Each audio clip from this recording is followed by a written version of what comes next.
తక్కువ సమయంలో ఎక్కువ ఇన్ఫర్మేషన్ తెలుసుకోవడమే స్మార్ట్ పీపుల్ చేసే పని. న్యూస్ పేపర్ లాంటి క్లారిటీ, న్యూస్ ఛానల్స్ కంటే క్వాలిటీ. ఏంటి ఇంకేంటి?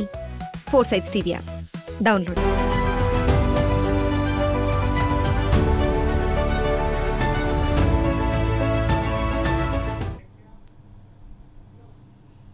Welcome to 4 Sides TV. ఈరోజు ప్రత్యేకంగా తెలంగాణ రాష్ట్రంలో గత కొన్ని రోజులుగా ఎటు చూసినా కూడా సమ్మెలు, ఆందోళనలు, తనకు సంబంధించిన సమస్యల పట్ల ప్రభుత్వాలు ఆదరించి తన సమస్యలను పరిష్కరించే దిశగా మార్గం చూపాలని ఎంత కొట్లాడినప్పటికీ, ఎక్కడ ఆందోళన చేసినప్పటికీ ఎక్కడికక్కడ వాళ్ళు ప్రభుత్వానికి సంబంధించింది వారిని ఆ సమ్మెలు చేస్తున్న వారిని నిర్వీర్యం చేస్తూనే ఉన్నది. అయితే 2 రోజుల క్రితం మనం చూసాం, ఎక్కడైతే ఆశా వర్కర్లు ఏదైతే ఆందోళన చేస్తున్నారో అక్కడ పోలీసులు విచక్షణారహితంగా మహిళల మీద చేసుకోవడం మనం కళ్ళారా చూసాం. అదే సమయంలో మన రాష్ట్రానికి సంబంధించిన తెలంగాణ రాష్ట్రంలో దాదాపుగా 12,769 పంచాయతీలు ఉండగా అక్కడ సర్పంచులకు సంబంధించింది గత కొన్నేళ్లుగా తను చేపట్టిన పల్లె ప్రగతి, అలాగే ఏదైతే ఉన్నదో సీసీ రోడ్ల పని ఏదైతే చేశారో దానికి సంబంధించిన ఇప్పటిదాకా వారికి పారితోషికం ఇవ్వలేదు. అప్పులు సప్పులు చేసి వారు ఎంత పని చేసినప్పటికీ వారు ఇప్పటిదాకా ఇవ్వలేకపోవడంతో సర్పంచులు సమ్మెకు దిగారు. సర్పంచులు సమ్మె దిగిన తర్వాత వాళ్ళు హైదరాబాద్కు వచ్చి రిప్రజెంటేషన్ ఇస్తాం, మేము రిప్రజెంటేషన్ ఇచ్చేసి మా సమస్యల పరిష్కారం చేయాలి అని మేము ఏదైతే ప్రభుత్వాన్ని కోరుతామని సమయంలో వారిని కూడా హైదరాబాద్ చుట్టూ మోహరించిన పోలీసులు వాళ్ళను కూడా అరెస్టు చేశారు. అక్రమంగా అరెస్టు చేసి వాళ్ళను పోలీస్ స్టేషన్లకు తరలించారు. ఈ నేపథ్యంలోనే ఈరోజు మనం ఏదైతే నిధుల పోరు అనే ఒక బిగ్ డిబేట్ కార్యక్రమాన్ని 4 Sides TV నిర్వహిస్తున్నది. ఇంకొక విషయం ఏంటంటే, ప్రతిసారి ఏ పార్టీకి మనం ఏ పక్షానికి లేవు, కేవలం 4 Sides TV ప్రజాపక్షంతోనే ఉండి ప్రజల సమస్యలను తీర్చే వరకు తనం ఎప్పుడైనా వారితోటే ఉంటుందని చెప్పుకుంటూ ఈరోజు మన కార్యక్రమం మొదలు పెడుతున్నాం. ఈ కార్యక్రమం మొదలు పెట్టే ముందు ఎవరైతే మనకు ఈరోజు గెస్ట్లుగా వచ్చారో మాట్లాడడానికి సర్పంచులకు సంబంధించింది, ఈరోజు తెలంగాణ సర్పంచుల సంఘం అధ్యక్షుడైన గూడూరు లక్ష్మీనరసింహారెడ్డి గారు మనతో ఉన్నారు. అలాగే బత్తె శంకర్ గారు వర్కింగ్ ప్రెసిడెంట్ ఆఫ్ మాజీ సర్పంచుల సంఘం, అలాగే మూసీ నది బచావో ఏదైతే ఉన్నదో దానికి సంబంధించిన ప్రధాన పాత్ర పోషించిన బత్తె శంకర్ గారు కూడా ఈరోజు మనతో ఉన్నారు. అలాగే సుద్దాని బోమన్న గౌడ్ ఎవరైతే ఉన్నారో సర్పంచుల వ్యవస్థాపక అధ్యక్షులు, వారు కూడా మనకు కొద్దిసేపట్లో జాయిన్ అవుతారు. అదే సమయంలో నుంచి ఒక సర్పంచ్ వనపర్తి అనే యొక్క విలేజ్కు సర్పంచిన ఉంగరాల శ్రీధర్ కూడా మనతో జాయిన్ అవుతారు. అదే సమయంలో ఔషాపూర్ సర్పంచ్ అయినటువంటి కావిరి రెడ్డి గారు కూడా మనతో జాయిన్ అవుతారు. ప్రస్తుతం మనం ఏదైతే ఉన్నదో గత కొన్ని రోజులుగా మనకు సంబంధించిన మన రాష్ట్రానికి సంబంధించిన ఒక యుద్ధ వాతావరణంగా పోలీసులు ఏదైతే వారిని అక్రమంగా అరెస్టు చేసి పోలీస్ స్టేషన్లకు తరలిస్తున్నారో ఆ విజువల్స్ ఏదైతే ఉన్నదో అక్కడ ఆ సంఘటనలకు సంబంధించిన ఏదైతే ఉన్నదో అది చూద్దాం. చూసిన తర్వాత మనం డిబేట్ మొదలు పెడదాం. PCR please carry that. Ya please.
Yes, ఇప్పుడు మనం చూసాం హైదరాబాద్ సంబంధించిన చుట్టుపక్కల ప్రాంతాలలో ఎవరైతే వచ్చి వారు ఆందోళన చేపడుతున్నారో ఆ సమయంలో పోలీసులు వాళ్ళు నిర్దాక్షిణ్యంగా తీసుకొచ్చి వారిని ఒక టెంపోలలో కుక్కేసిన తర్వాత వారిని పోలీస్ స్టేషన్లకు తరలించడం జరిగింది. హైదరాబాద్లో కేవలం ఒక రిప్రజెంటేషన్ ఇచ్చే వరకు వస్తున్న సమయంలోనే వాళ్ళని అడ్డుకోవడం జరిగింది. ప్రస్తుతానికి కావేరెడ్డి గారు మనతో ఉన్నారు. ఎవరైతే కావేరెడ్డి గారు ఔషాపూర్ సర్పంచ్ గారు కూడా మనతో జాయిన్ అయిపోయారు. ఇప్పుడు ప్రస్తుతం మనం మొదలు పెడదాం. గూడూరు లక్ష్మీ నరసింహారెడ్డి గారు తెలంగాణ సర్పంచ్ అధ్యక్షులు ఎవరైతే ఉన్నారో సంఘం అధ్యక్షులు, మీరు చెప్పండి సార్, ఇప్పుడు ఏదైతే వాతావరణం ఉన్నదో ప్రతి చోట సమ్మెలు ఆందోళన జరుగుతున్నారు, ఈ నేపథ్యంలో మీరు దీన్ని ఎలా చూస్తారండి? ఈరోజు ఫోర్ సైడ్స్ న్యూస్ ఛానల్ వారికి నమస్కారాలు తెలియజేస్తూ, అదేవిధంగా ఏదైతే ఈరోజు సర్పంచుల పోరుబాట, సర్పంచుల నిధుల విడుదల అనేటువంటి కార్యక్రమం పైన ఏదైతే మీరు అంశం తీసుకున్నారో మరి చాలా చక్కటి అంశము. మరి ఈ కార్యక్రమంలో పాల్గొంటున్న వారందరికీ కూడా నమస్కరిస్తూ, మీరు ఒక్కసారి గతంలో చూసినట్టయితే 2019లో మేము సర్పంచులుగా ఎన్నిక కాబడి 2019 నుంచి 2024 వరకు 5 సంవత్సరాల కాల వ్యవధిలో మరి భారతదేశంలో ఏ రాష్ట్రానికి కూడా అందనటువంటి అవార్డులు పంచాయతీరాజ్ వ్యవస్థలో ఈ తెలంగాణ రాష్ట్రానికి అందించడంలో క్రియాశీలకంగా వ్యవహరించినటువంటి మా సర్పంచుల యొక్క బాధలు మీరందరూ చూస్తూనే ఉన్నారు. గ్రామంలో ఉన్నటువంటి ఏవైతే అభివృద్ధి పనులు ఉన్నాయో, మా గ్రామాలు అన్ని రకాలుగా అభివృద్ధి చెందాలి, మా గ్రామాలు మరి పక్క రాష్ట్రాల్లో ఉన్నటువంటి గ్రామాల కంటే చాలా అందంగా, ఆహ్లాదకరంగా, ఆరోగ్యంగా ఎదగాలనేటువంటి ఉద్దేశంతో ప్రభుత్వం నుంచి సరైన సమయంలో నిధులు వచ్చినా రాకున్నా ఖచ్చితంగా ప్రభుత్వము పనులు చేయమన్నది ప్రభుత్వమే చెప్తుంది కాబట్టి డబ్బులు ఖచ్చితంగా వస్తాయనేటువంటి ఉద్దేశంతో అప్పులు చేసి ఎన్నో అభివృద్ధి కార్యక్రమాలు చేపట్టడం జరిగింది. మరి కాలక్రమేణా మరి కరోనా ఉన్నప్పుడు కొంత ఇబ్బంది పడ్డం మేము, తర్వాత కూడా ప్రభుత్వం నుంచి నిధులు వచ్చినా రాకున్నా కూడా అభివృద్ధి పనుల విషయంలో ఎక్కడ కూడా వెనకాడకుండా ప్రభుత్వం నిర్దేశించినటువంటి సూచనలు, సలహాలు ఎప్పటికప్పుడు పాటిస్తూ మరి పనులు చేయడం జరిగింది. మరి డబ్బులు రావడం లేదు, మా నిధులు విడుదల చేయడం లేదని చెప్పి గతంలో చాలా సార్లు మరి మండల స్థాయిలో ఉన్నటువంటి ఒక ఎంపీడీఓ దగ్గర నుంచి జిల్లా స్థాయిలో ఉన్నటువంటి డిపిఓ, కలెక్టర్, అదే విధంగా పంచాయతీరాజ్ శాఖ కమిషనర్ గారు, అదే విధంగా ప్రజాప్రతినిధులు, మంత్రులు, చివరకు ముఖ్యమంత్రి గారిని కూడా కలిసి, అయ్యా మాకు బిల్లులు రాలేదు, మా బిల్లులు పెండింగ్ లో ఉన్నాయి, మరి సర్పంచులు బిల్లులు అందక చాలా మంది మానసికంగా, ఆర్థికంగా క్షోభకు గురవుతున్నారు, మా బిల్లులు ఇప్పియాలని చెప్పి చాలా సార్లు వేడుకోవడం జరిగింది. ఈ పంచాయతీరాజ్ వ్యవస్థ ఏర్పాటైనప్పటి నుంచి మీకు ఒక విషయం చెప్పదలుచుకున్నా. పంచాయతీరాజ్ వ్యవస్థ ఏర్పాటైనప్పటి నుంచి ఏ సర్పంచ్ కూడా నేటి వరకు గవర్నర్ దగ్గరికి పోలేదండి. గవర్నర్ గారి దగ్గరికి పోయి, అయ్యా మాకు ఈ ప్రభుత్వం బిల్లులు ఇవ్వట్లేదు, మా బిల్లులు ఇప్పియండి అని చెప్పి మొరబెట్టుకున్నటువంటి సందర్భం ఎప్పుడు లేదు. కానీ మేము గవర్నర్ గారిని కూడా కలిసినాం, అయినా కానీ ఫలితం లేదు. మాకు ఏమి ఇవ్వాలో ఊయక అసెంబ్లీ, చెలో సెక్రటరేట్, నిరసనలు, నిరాహార దీక్షలు, అంబేద్కర్ గారికి వినతి పత్రాలు, ఇట్లా చెప్పుకుంటూ పోతే మా నిరసన కార్యక్రమాలు కోకొల్లలు. మేము ఈ ప్రభుత్వాన్ని అడిగేది ఒక్కటే అండి, మేము గ్రామాలలో చేసినటువంటి అభివృద్ధి పనులు మీరు కళ్ళకు కనిపిస్తున్నవి, నిర్దేశించినటువంటి సమయంలో పూర్తి చేసినాము, ప్రణాళిక ప్రకారంగా పూర్తి చేసినాము, మా డబ్బులు ఇవ్వండి మహాప్రభు అని చెప్పి 100 సార్లు వేడుకున్న. దాదాపు మేము పని చేసి 2 సంవత్సరాలకు అవుతున్నది. ఈ రోజు బిల్లులు రాక ఈ ప్రభుత్వం నుంచి కూడా 1 సంవత్సరం అవుతున్నది. ఇప్పటికైనా బిల్లులు ఇవ్వాలని చెప్పి ఎన్ని కార్యక్రమాలు, ఎన్ని నిరసన కార్యక్రమాలు చేసినప్పటికీ ఫలితం లేదు. ఓకే, లక్ష్మీ నరసింహారెడ్డి గారు ఒక్క నిమిషం, ఇప్పుడు బద్దె శంకర్ గారి దగ్గరికి వెళ్దాం. బద్దె శంకర్ గారు మీరు చెప్పండి, ప్రస్తుతం ఏదైతే మన లక్ష్మీ నరసింహారెడ్డి గారు చెప్తున్నారు దాన్ని మీరు ఏకభిస్తారా? గతంలో ప్రభుత్వం ఏదైతే బీఆర్ఎస్ ప్రభుత్వానికి సంబంధించి కానీ రాష్ట్ర ప్రభుత్వంలో కాంగ్రెస్ వచ్చినప్పటి నుండి కూడా ఆ బిల్లులు చెల్లించలేదు అని ఏదైతే చెప్తున్నారు, దీని మీద ఎలా మీరు విశ్లేషిస్తారండి బద్దె శంకర్ గారు? అంటే ఒకటి ముఖ్యంగా మన ఫోర్ సైడ్ టీవీకి ప్రత్యేక ధన్యవాదాలు. సమస్యల మీద వాస్తవానికి ఏ ఛానల్ వల్ల అయినా కానీ ఇప్పటి వరకు కూడా సమస్యలను అనేది మర్చిపోయినరు, సమస్యలను చూపించట్లేదు. ప్రత్యేకంగా తమ ఛానల్ ఫోర్ సైడ్ టీవీ సమస్యల మీదనే, సమస్యలను ప్రభుత్వం దృష్టికి తీసుకొస్తున్నందుకు తమరికి ప్రత్యేకంగా కృతజ్ఞతలు తెలుపుతున్నాను. అదే ఈ యొక్క కార్యక్రమానికి ఇచ్చేసినటువంటి సర్పంచుల నాయకులకు కూడా ప్రత్యేక ధన్యవాదాలు. ఒకటి, మనము దీంట్లో తెలుసుకోవాల్సింది అసలు ఎప్పటి నుంచి జరుగుతున్నది. నేను 13 నుంచి 18 వరకు నేను సర్పంచ్. నేను కానీ గతంలో పంచాయతీరాజ్ వ్యవస్థ అనేది చాలా పటిష్టంగా అనేది ఉండేది. 2000 మనము కోరుకున్నది ఏంటిది, ప్రత్యేక తెలంగాణ వచ్చినాక మనకు అన్ని విధాలుగా నిధుల విషయంలోనే కానీ ఉద్యోగాల విషయంలోనే కానీ అన్ని మనకు ఎవరికో అందుకుంటున్నారు. ఈ ఫలాలను మనం అందుకోవాలన్న ఉద్దేశంతో తెలంగాణ సాధించుకున్నాము. కానీ వచ్చినాక ఫస్ట్ సర్పంచ్ల మీదనే పంచాయతీరాజ్ వ్యవస్థ మీదనే ఉక్కుపాదం మోపిండ్రు గతంలో. గత తెలంగాణ ప్రభుత్వం వచ్చినాక గిడ అంటే అది మా సర్పంచులు గిడ తెలుసుకునే లోపల చాలా ఆలస్యమైంది అది. ఎందుకనంటే ఫస్ట్ నిధులనేది అంతకు మొదలు నిధులు ఏ విధంగా వచ్చేది, తర్వాత తెలంగాణ ప్రభుత్వం వచ్చేసేసిన తర్వాత మనం కొట్లాడి తెచ్చుకున్న ప్రభుత్వము వచ్చిన తర్వాత తెలంగాణ వచ్చిన తర్వాత నిధుల విషయంలో ఎందుకు కుంటుపడ్డది అనేది గిడ మన సర్పంచులం గిడ ఒక్కసారే మనస్సాక్షిని మనం ప్రశ్నించుకోవాలి. గతంలో మనకంటే సీనియర్లు గిడ చేసిన వాళ్ళు ఉన్నారు. కానీ పంచాయతీరాజ్ వ్యవస్థలో సర్పంచులు అనేది కొత్త పంచాయతీరాజ్ చట్టాన్ని తీసుకొని వచ్చేసేసి పాత పంచాయతీరాజ్ను రద్దు చేసేసి బలహీనపరిచిండ్రు. ఫస్ట్ మాకు ఎఫెక్ట్ అయ్యింది అని అంటే అక్కడనే సర్పంచులకు ఫస్ట్ గ్రామం బాగుంటేనే దేశం బాగుంటది.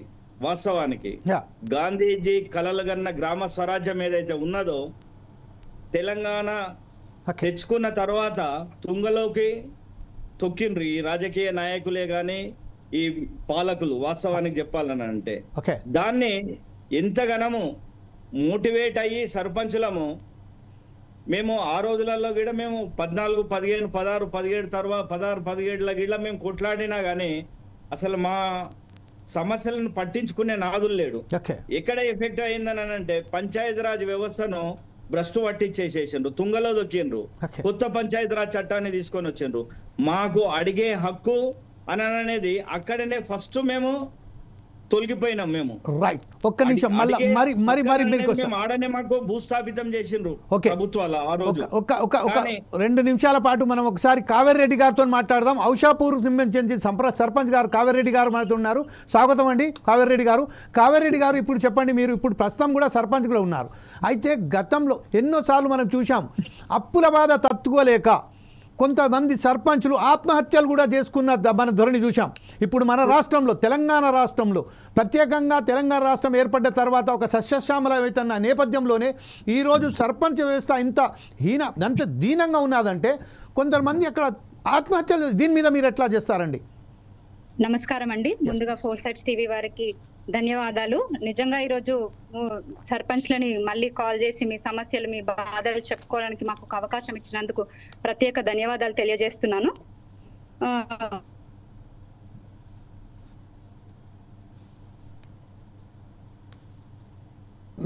ముందుగా మేము ఏ విధంగా పనిచేశారంటే ఒక కింది స్థాయి వర్కర్ లాగా ఈ పని చేయకపోతే సర్పంచ్ సస్పెండ్ అవుతారని చెప్పి భయభ్రాంతులకు గురి చేసి ప్రతి సర్పంచులతో పని చేయించుకున్నారు. సరే మన గ్రామానికి మనం పనిచేస్తున్నాం, మన గ్రామం బాగుపడితే రేపు ప్రజలు కూడా మనల్ని గుర్తిస్తారని చెప్పేసి అదే విధంగా మేము ప్రభుత్వం ఇచ్చిన అన్ని పనులు, క్రీడా మైదానాలు కానీ, వైకుంఠ ధామాలు కానీ, డంపింగ్ యార్డ్లు కానీ, పల్లె హరితహారానికి చెట్లకి నీళ్లు పోయడం కానీ ఇలాంటివన్నీ మా జోబుల్లో నుంచి పెట్టుకున్నామండి. ఎక్కడ కూడా మాకు నిధులు శాంక్షన్ అవ్వలేదు.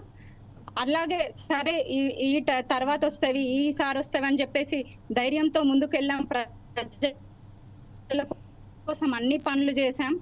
కానీ చివరికి వస్తే ప్రభుత్వం మారింది. కనీసం ఈ ప్రభుత్వం అన్నా ఈ సర్పంచ్ల పాత బకాయిలు ఇద్దామన్న ఉద్దేశం లేదు. ఇంకా మనం ధర్నా చేసుకునే హక్కు, మన హక్కులను కూడా కాల రాసేస్తున్నారు. నిజంగా ఇవన్నీ ఏ ప్రభుత్వం అయినా బిల్లులు చెల్లించి తర్వాతనే ఎలక్షన్స్కి వెళ్ళాలి, లేదంటే వాళ్ళ సమస్యలు ఏందో అసలు కూర్చొని వినాలి. వినకుండానే ఇవన్నీ పోకడబోతున్నారు. ఇది పద్ధతి కాదు. అయినా మీరు గ్రామాల్లోకి వచ్చి చూస్తే ఈసారి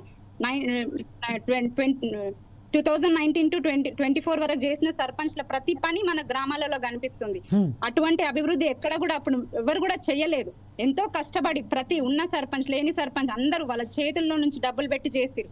మా పక్క గ్రామ పంచాయతీలో కూడా ఆత్మహత్యలు చేసుకుంటే మేము వెళ్ళి పరామర్శించిన రోజులు కూడా ఉన్నాయి. ఆ రోజు ప్రభుత్వం స్పందించలేదు. మరి ఈ రోజు కనీసం ఈ టర్మ్ అయిపోయింది, మా బకాయిలు చెల్లించండి అంటే కూడా ఇవాళ మమ్మల్ని పట్టించుకునే నాదుడే లేదు. అసలు సర్పంచ్ వ్యవస్థని భ్రష్టు పట్టించేసిరు. సర్పంచ్ అనే వ్యక్తికి విలువ లేకుండా చేసేసి ఈ రోజు గ్రామాలు అసలు ఇప్పుడైతే ప్రస్తుతం మా గ్రామ పంచాయతీ మున్సిపల్లో కలిపేయడం జరిగింది. అక్కడ అసలు ఇప్పుడు గ్రామానికి ఒక పెద్ద దిక్కు లేకుండా గ్రామంలో ఉన్న సమస్యలు కూడా ఎవరు పట్టించుకోకుండా అయిపోయింది. అసలు ప్రభుత్వం ఉందా లేదా అన్న విధంగా గ్రామాల్లో ఉందండి ఈ రోజు. ఇప్పుడు ఇదే విషయంపై ఇప్పుడు ఏదైతే కౌశిక్ రెడ్డి గారు చెప్పారో, కావేరి రెడ్డి గారు చెప్పారో, దీని మీద లక్ష్మీ నరసింహారెడ్డి గారు మీరు చెప్పండి. ప్రస్తుతం కొన్ని గ్రామాలలో కొన్ని పంచాయతీలలో మున్సిపాలిటీలో కూడా చేర్పించడం జరిగింది. అయితే ఇప్పుడు ఏదైతే బకాయిలు ఉన్నారో ఇటు మున్సిపాలిటీ వాళ్ళు చెల్లించలేక, ఇటు ప్రభుత్వం ఏదైతే గ్రామ పంచాయతీలు చెల్లించలేక, అంటే అగోమ్య గోచరంగా ఇప్పుడు పరిస్థితి ఉన్నది సర్పంచులకు సంబంధించి. అంటే అడచెక్కర అదేమంటారు కదా, అడకత్తెరలో పోక చెక్కలాగా వ్యవహరింది. దీనిపై మీరేమంటారండి? ఏదైతే శ్రావ్యారెడ్డి గారు చెప్పారో, కావేరి రెడ్డి గారు,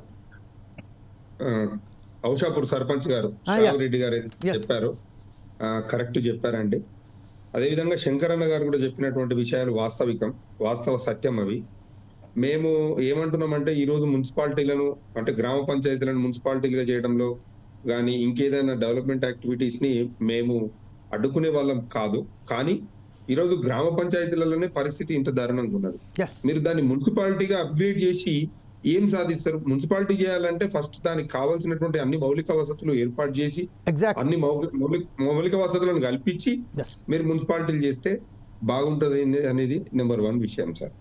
ఇంకోటి ఏంటంటే ఈరోజు దాదాపు తెలంగాణ వ్యాప్తంగా మొత్తం ఒక 1500 కోట్ల రూపాయల వరకు బిల్లులు పెండింగ్ లో ఉన్నాయి సర్పంచ్లకు, మాజీ సర్పంచ్లకు.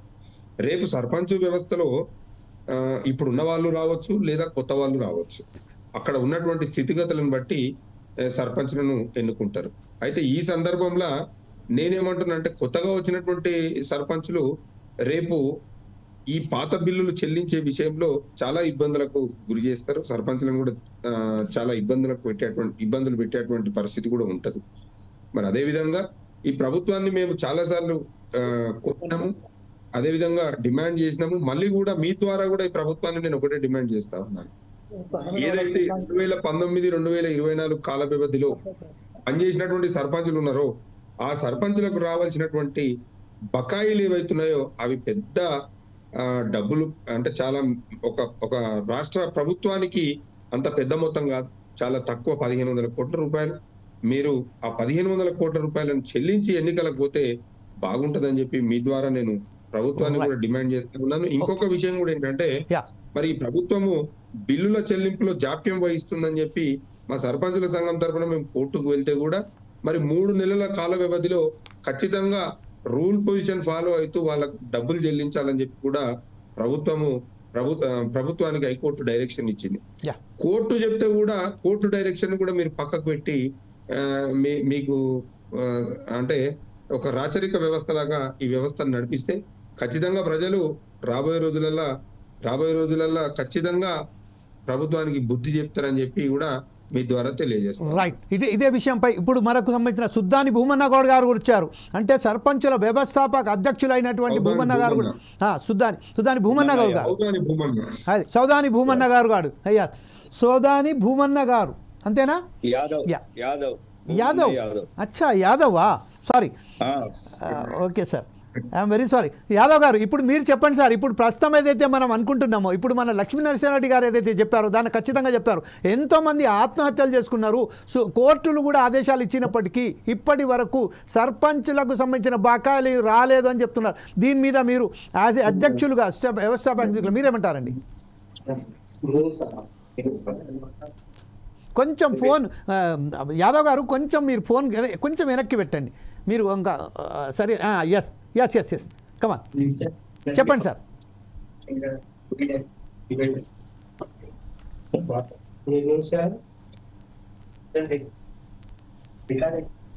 సార్ మీ వాయిస్ బాగా కట్ అవుతుంది, డిస్టర్బ్ అవుతుందండి. నెట్వర్క్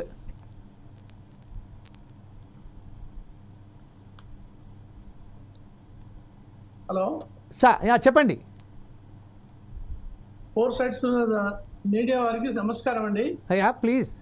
ధన్యవాదాలు. సర్పంచుల సమస్యలను ప్రభుత్వం దృష్టి తీసుకెళ్ళడానికి మీ యొక్క ధన్యవాదాలు తెలియజేస్తున్నాను సర్పంచుల తరఫున.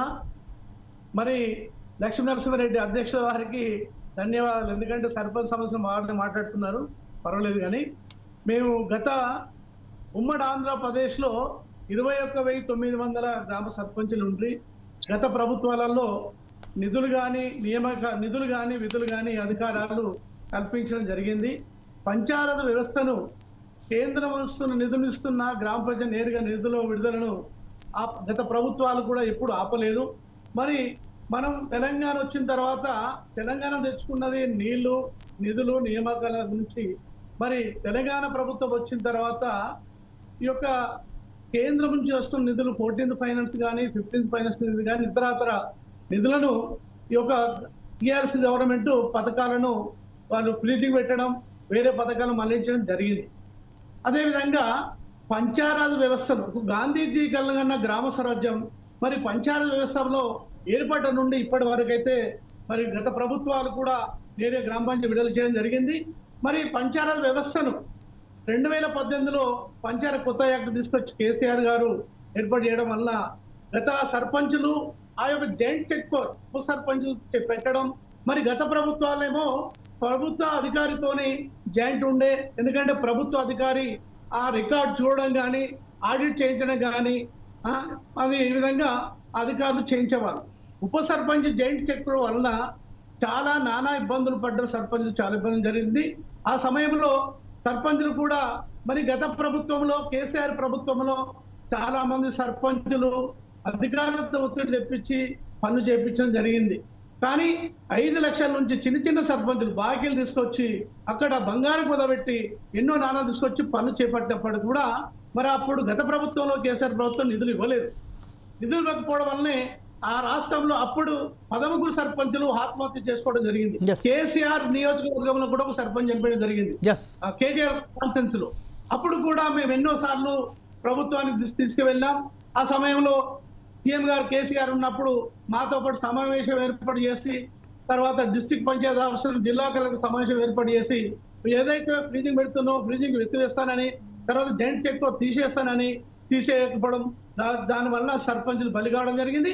ఆ ఉప సర్పంచ్ ఎందుకే సర్పంచ్ వల్ల పరిస్థితి కొందరు సిగ్నేచర్ పెట్టకపోవడం, చాలా ఇబ్బందులు పడి ఆ విధంగా కూడా చాలా ఇబ్బందులు ఎదుర్కోవడం జరిగింది. కానీ ఇప్పుడు పరిస్థితి ఏంటంటే వాస్తవమే, సర్పంచులు బాకీలు తీసుకొచ్చి బంగారు కుదబెట్టి చేసిండ్రు వాస్తవమే. కానీ గత ప్రభుత్వాలు మేము ఫైట్ చేసేవాడు కూడా ఒక సర్పంచ్ కూడా నిధులు ఇవ్వలేదు. పనులు చేయించుకున్నారు, పనులు మాత్రం చేయించారు ఒత్తిడి చేసి. కానీ ఆ గత ప్రభుత్వాలు ఇలా కేటీఆర్ మాట్లాడుతుండే సర్పంచ్ దాని నుంచి ఒక పంచాయతీ మంత్రి చేశారు. కేరళ రాష్ట్రం ఉపాధ్యాయులు ఏది ఉందో తెలంగాణ రాష్ట్రం అదే చేస్తానని మాట్లాడారు. ఇప్పుడు సర్పంచ్ నుంచి ఫైట్ చేస్తున్నాడు. అప్పుడేమైంది, ఎందుకు చేయలేదు, ఎందుకు నిధులు ఇవ్వలేదు? ఆ సమస్య మీదే కదా, మీరు చేసేదే కదా. మీరు ఎందుకు నిధులు విడుదల చేయలేదు? ఇవాళ వరకు సర్పంచ్ బలి కావడం కారణం ఎవరు? మీ టీఆర్ఎస్ ప్రభుత్వం కాదా?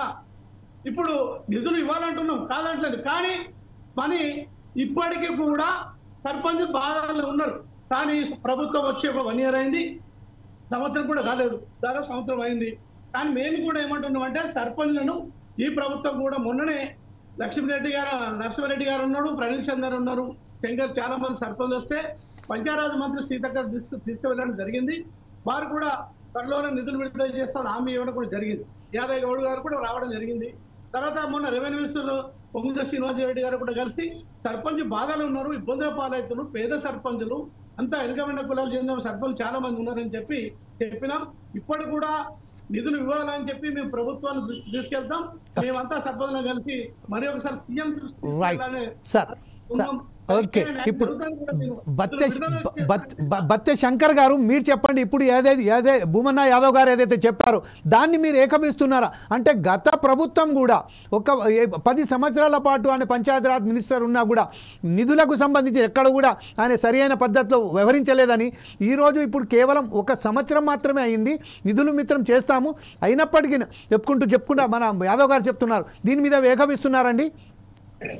ఇది మేము అన్న భూమన్న అధ్యక్షతనే ఆ రోజు గిడ్డ నేను వర్కింగ్ ప్రెసిడెంట్ ఉన్న స్టేట్ సర్పంచ్ల సంఘానికి గిడ్డ నేను జనరల్ సెక్రటరీ ఉన్నా నేను. అప్పుడు గిడ అందరం కలిసికట్టుగా మేము సర్పంచులం అందరము కొంతమంది సమయం వెచ్చించి డబ్బులు ఖర్చు పెట్టేసేసుకొని హైదరాబాద్కి వచ్చేసేసి ముఖ్యమంత్రి గారికి, కేటీఆర్ గారికి, వీళ్ళందరికీ గిడ మేము మెమరాండాలు ఇవ్వడం జరిగింది. అయ్యా, పంచాయతీరాజ్ వ్యవస్థను భ్రష్టు పట్టించిన ప్రభుత్వం ఏదైతే ఉన్నదో మన టిఆర్ఎస్ ప్రభుత్వమే. అప్పటికి మేము టిఆర్ఎస్ ప్రభుత్వంలో నేను ఇండిపెండెంట్ గా గెలిచినాను సర్పంచ్ గా. గెలిచిన తర్వాత గిడ టిఆర్ఎస్ లో రమ్మనంటే తెలంగాణ ప్రభుత్వం వచ్చింది కదా అని చెప్పి మేము టిఆర్ఎస్ ప్రభుత్వంలో చేరినాము. చేరినాక మేము సర్పంచ్లము. ఏదైనా కానీ ప్రతిదీ నీళ్లు లేకున్నా మమ్మల్నే అడుగుతారు, కరెంటు లైట్ లేకున్నా కానీ మమ్మల్నే అడుగుతారు, ఏదైనా కానీ రోడ్డు లేకున్నా కానీ సర్పంచ్నే అడుగుతారు.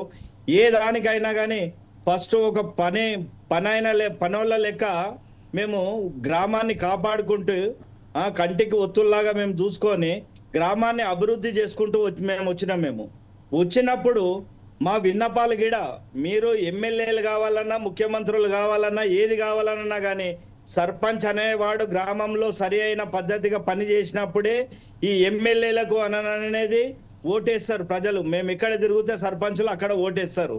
కానీ వాళ్ళు పంచాయతీరాజ్ వ్యవస్థను బలిష్టం చేస్తాం మేము. చాలా కేరళ ఇప్పుడు అన్న చెప్పినట్టుగా, భూమన్న చెప్పినట్టుగా కేరళ ఎట్లా ఉన్నదో ఆ సిస్టమ్ ప్రకారం మేము చేస్తామని అన్నారు. కానీ చేయడం కాదు, మొత్తం మతపతాలానికి దొక్కిండ్రు, పనోని కంటే హీనంగా చేసిండ్రు. అయినా కానీ మా ఊరును మేము బాగు చేసుకుంటున్నామని చెప్పేసి 15 గంటలు మేము గ్రామానికి వెచ్చించేసినాము. నీళ్లు లేకున్నా కానీ, ఏది లేకున్నా కానీ ప్రతి ఒక్కటి మేము దగ్గర ఉండి గ్రామంలో పల్లె ఏది బస్సుకి తిరుక్కుంటూ గిడ మేము పనిచేసినాము. కానీ ఎమ్మెల్యేలు ప్రభుత్వం అనేది అప్పుడు మమ్మల్ని పట్టించుకోలేదు. సమస్యలు మేము ఎవరికి చెప్పుకోవాలి? అప్పుడు ఎమ్మెల్యేలకు చెప్పుకోవాలి, లేకపోతే మంత్రివర్యులకు చెప్పుకోవాలి. మాకు ఆ రోజులలో ముఖ్యమంత్రి గారికి మేము పోయి ఇద్దామని అంటే మాకు అపాయింట్మెంట్ లేదు. అప్పుడు కేటీఆర్కి ఇద్దామని అంటే మాకు అపాయింట్మెంట్ లేదు. ఎవరికి చెప్పుకోవాలి? అప్పుడు చూపెల్లి కృష్ణారావు గారు పంచాయతీరాజ్ మినిస్టర్ ఉండే. అక్కడ మహబూబ్ నగర్ 5 డిస్ట్రిక్ట్లను ఉమ్మడి జిల్లాలను 5 డిస్ట్రిక్ట్లను పిలిచి మీటింగ్ సర్పంచ్లకు పెడితే మెయిన్ వాళ్ళను మండల్ నుంచి ఒక 3-4 తీసుకొని వచ్చేసేసి మహబూబ్ నగర్లో పెడితే మహబూబ్ నగర్లో గిడ మేము మెమరాండం ఇచ్చినాం ఆ రోజు జూపల్లి కృష్ణారావు గారికి. అంటే ఇక్కడ ఎన్నో సమస్యలు ఉన్నాయి. అంటే నేను ఒకటి అన్న ఎగ్జాంపుల్ చెప్తాను. మాది హైదరాబాద్ కు దగ్గర, రింగ్ రోడ్ కు దగ్గర ఉన్న ఊరు అని అంటారు హైదరాబాద్ గ్రామం అని అనేది. మొత్తము 6,000 పైచిలకు ఓటర్స్ ఉంటారు, 12,000 పైచిలకు జనాభా ఉంటారు, 5,000 ఎకరాల పైచిలకు రెవెన్యూ ఉంటుంది మా దగ్గర. ఈ రోజు వాళ్ళు తీసుకుపోయి మున్సిపాలిటీ చేసిండ్రు. దాన్ని ఎవరు అడగరు. దాన్ని మున్సిపాలిటీ చేయడానికి మీరు గ్రామ పంచాయతీ కాడికి వచ్చేసేసి గ్రామ సభ ఏర్పాటు చేసేసి ఇది మున్సిపాలిటీ చెయ్యాలనా వద్దా అనేది ఫస్ట్ గ్రామ సభ పెట్టి ఆ గ్రామ సభలో మీరు తేల్చాలి ప్రభుత్వాలు, అధికారులు. అలాంటిది మీ ఇష్టం ఉన్నట్టుగా మీరు ఆడ మేము కట్టించిన భవనానికి ఇది మున్సిపాలిటీ అని చెప్పేసి రాసుకొని మీ అంతలో మీరు పోతుంటుంటే ఆడ రెక్కాడుతూనే డొక్కాడుతుంది. పొద్దుగాల చేసిన కష్టము పనికి ఉపాధి పథకంలో పనిచేసేటోళ్ళు నేనున్నప్పుడు సర్పంచ్గా ఉన్నప్పుడు 600 మంది నా ఊళ్ళే 600 మంది పనికి ఉపాధి పథకంలో పనిచేసిండ్రు. అట్లా ఉంటుంది. వాళ్ళకి పొద్దుగాల 250 రూపాయలు వచ్చేసేస్తే పొద్దుమీకి పోయి కూరగాయలు తెచ్చుకొని వండుకునే పరిస్థితి అట్లా ఉంటుంది. ఏంటి బలిచిన ఊళ్ళు రా ఇవన్నీ కూడా. మీకు రింగ్ రోడ్డు పక్కకు ఉన్నప్పుడు రేట్లు పెరగవచ్చు, భూములు ఉన్నోనికి రేట్లు పెరిగినాయి, కానీ కష్టపడేటోనికి ఎక్కడ రేట్లు పెరిగినాయి, ఏం పెరిగినాయి అని చెప్పేసి వాళ్ళు ఏ విధంగా బతుకుతారు? మున్సిపాలిటీకి అంటే అయిందోనంటే ట్యాక్స్ పెరుగుతున్నది, ప్రతి ఒక్కటి పెరుగుతుంది. ఇప్పటికే నిత్యావసర వస్తువులు పెరిగినాయి. అవన్నీ కూడా ఎవరు భారం భరిస్తారా? అవన్నీ కూడా సామాన్య మానవుడు భరిస్తాడా? ఇవన్నీ కూడా మీరు ఆలోచన చేయకుండా మున్సిపాలిటీ చేసిండ్రు. ఇప్పుడు మన సర్పంచుల సంఘం అధ్యక్షులు వీళ్ళు కావేరి గారు వీళ్ళందరూ చెప్పినట్టుగా అది వాస్తవం. ఇది ఫస్ట్ ఏంటి అని అంటే ఇప్పటికైనా కానీ 4 సైడ్ న్యూస్ తరఫున మీ టీవీ ఛానల్ ద్వారా నేను ప్రతి ఒక్క సర్పంచ్కు రేపు భవిష్యత్తులో నిలబడే సర్పంచులకు కూడా ఒకటే నేను చెప్పగలుగుతున్నా. మా అనుభవాన్ని అనేది అనుభవంతో చెప్తున్నా. సిటీకి ఆనుకొని ఉన్న వాటిలల్లా వాళ్ళకు టీడీలు ఇవన్నీ కూడా వచ్చేస్తాయి. మారుమూల గ్రామాలలో టీడీలు ఎక్కడికి వెళ్ళి వచ్చేస్తాయి. ఊరిని ఎట్లా డెవలప్ చేసుకోవాలి, ఈ రోజు ఈ డబ్బులు రావాలని అంటే, పెట్టిన ఖర్చులు కావాలని అంటే ఆత్మహత్యలు చేసుకున్నారు సర్పంచులు.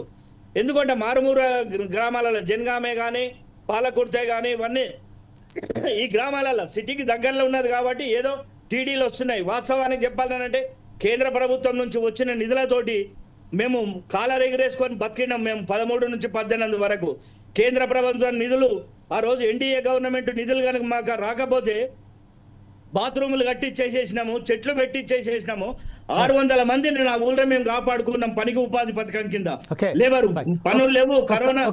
శంకర్ గారు మరొకసారి మీ దగ్గరకు వస్తాను. అప్పటిదాకా కొంచెం ఒకసారి మీరు ఒకసారి నీళ్ళు తాగండి, బాగా వచ్చినది. కావేరెడ్డి గారు మీరు చెప్పండి. ప్రస్తుతం కావేరెడ్డి గారు ఇప్పుడు శంకర్ బత్తి శంకర్ గారు చెప్తున్నారు, దీనికి ఏకమిస్తారా? కేంద్ర నిధుల ద్వారానే మనకు గ్రామాలు అభివృద్ధి చెందినాయి, రాష్ట్ర ప్రభుత్వాలు ఎక్కడ కూడా కనీసం కూడా మనకు సహాయం అందించలేదని చెప్తున్నారు. దీన్ని మీరు ఏకమిస్తున్నారా? ఏకీభవిస్తున్నానండి. నిజంగానే మేము సర్పంచ్ ఉన్న టర్మ్ లో రాష్ట్ర ప్రభుత్వం వచ్చే నిధులన్నీ ఆపేసిరు, అవన్నీ డైవర్ట్ చేయడం జరిగింది. కేంద్ర ప్రభుత్వం నిధులు కూడా రాష్ట్ర ప్రభుత్వం వాడుకోవడానికి ప్రయత్నం చేస్తే అది కేంద్ర ప్రభుత్వం గుర్తించి ఇవి డైరెక్ట్ సర్పంచ్ గ్రామ పంచాయత్ జాయింట్ అకౌంట్ లో ఉండాలని చెప్పేసి అకౌంట్స్ క్రియేట్ చేసి డైరెక్ట్ గా అకౌంట్ లో వేసి గ్రామానికి వాడుకునే విధంగా మాకు అనుకూలంగా చేశారండి. మరి ఈ రోజు ఇంకో ఈవెంట్ వచ్చి అంటే ఏడాది అయినప్పుడు మున్సిపల్ చేసినప్పుడు బకాయిలు ఎందుకు చెల్లించారండి?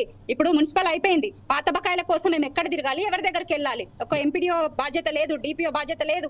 ఆ రోజేమో అందరూ వచ్చి నిలబడి పనులు చేయండి, చీపురు పట్టండి, జాడు ఉడవండి అన్ని అన్నారు. మరి ఇప్పుడు మేము బకాయిల కోసం ఎక్కడికి వెళ్ళాలి? నిజంగా కేంద్ర ప్రభుత్వం నిధులే మమ్మల్ని ఆదుకునే, కేంద్ర ప్రభుత్వం నిధులతోనే గ్రామ పంచాయతీని నడిపించాం. అదే విధంగా ఉపాధి పనికి కింద ఎంతో మంది ఈ రోజు మాకు ఆ పని కూడా లేకుండా చేసిరు. మున్సిపల్ లో కలిసి ఎన్ఆర్ఈజెస్ పని లేకుండా చేసిరు.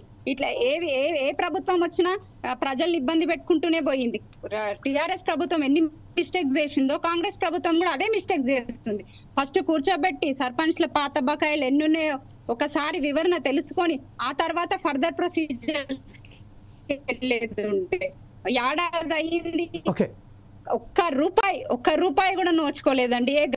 రైట్. ఇప్పుడు భూమన యాదవ్ గారు మీరు చెప్పండి. ఇప్పుడు ప్రస్తుతం అయితే కౌశిక్ రెడ్డి గారు, కావేరెడ్డి గారు చెప్తున్నారు, అంటే బత్తె శంకర్ కూడా చెప్తున్నారు. అంటే బత్తె శంకర్ గారు చెప్పినట్టుగా ఇప్పుడు ఏడాది అయినప్పటికీ ఒక్క రూపాయి కూడా రాలేదని చెప్తున్నారు. ఈ నేపథ్యంలో కేంద్రం ఇచ్చిన నిధుల ద్వారానే గ్రామాలకు సంబంధించిన అభివృద్ధి కార్యక్రమం చేర్పించడం జరిగిందని చెప్తున్నారు. ఈ విషయంలో ఇప్పుడు తెలంగాణకు వచ్చిన కాంగ్రెస్ సర్కార్ కూడా విఫలమవుతున్నది అన్నట్టుగా.